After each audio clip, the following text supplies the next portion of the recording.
ano po ang maipapayo niyo po sa mga farmers na gustong magsimula ng ganitong klaseng business? Yung ibang feeds, minsan bumaba production. Unti-unti natutunan namin yung management.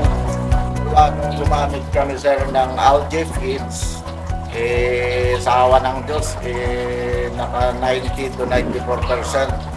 Almost 2,700 to 2,800 eggs daily. Wala akong masabi, may re-recommend ko sa mga gustong mag-layer farm ang algae feeds.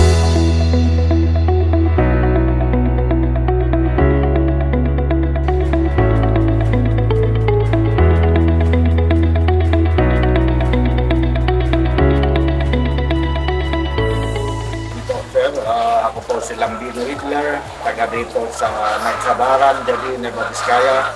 Gaano na po kayo katagal sa pag-aalaga ng layer chicken? Since 2022, nag-umpisa kami sa 500 heads. Noon na talagang hindi basta-basta nag-start ng layer chicken. Pero unti-unti natutunan namin yung management sa pag-layer. So ngayon, unti-unting pinarami namin yung layer chicken namin. So ngayon, may 3,000 heads na manok namin. And sir, base sa mga naranasan niyo sir, simula po nung nag-uumpisa kayo sa layer chicken, sa mga naging karanasan niyo po all throughout the years, ano po ang maipapayo niyo po sa mga farmers na gustong magsimula ng ganitong klaseng business? Ang maipapayo ko po sa gustong magsimula ng chicken layer business, una, kailangan mahalin mo ang alaga mo. Pangalawa, talagang sipag, and then kailangan mamili ka ng quality na feeds. Kasi dami kaming na-experience. Yung ibang feeds, minsan bumaba production. Kailangan alamin natin lahat yung mga yon, i-consider natin lahat yung mga yon. Kasi mahal ang kapital sa chicken layer. Sa ilang taong paggamit niyo ng algae layering feeds,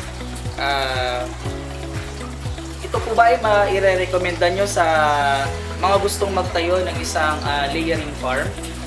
Opo sir, kasi nasubukan namin, tumaas ang production namin. Tapos maganda, malesen ang crack egg natin. So kung malesen ang crack egg natin, di mas malaki ang profit. So wala akong masabi, may re-recommend ko sa mga gustong mag-layer chicken farm ang algae feeds. Hindi lang sa layer chicken ang inaalagaan ko. Meron din kaming babuyan, gumamit kami ng algae feeds. At meron din kaming agri-vet supply sa poblasyon. Jadi yung ibang gustong magsubok ng algae, available doon sa Iraq Agri-vet Supply. Ako po si Lambino Hitler, taga Jadi, Nueva Vizcaya, certified na feed bahay mo.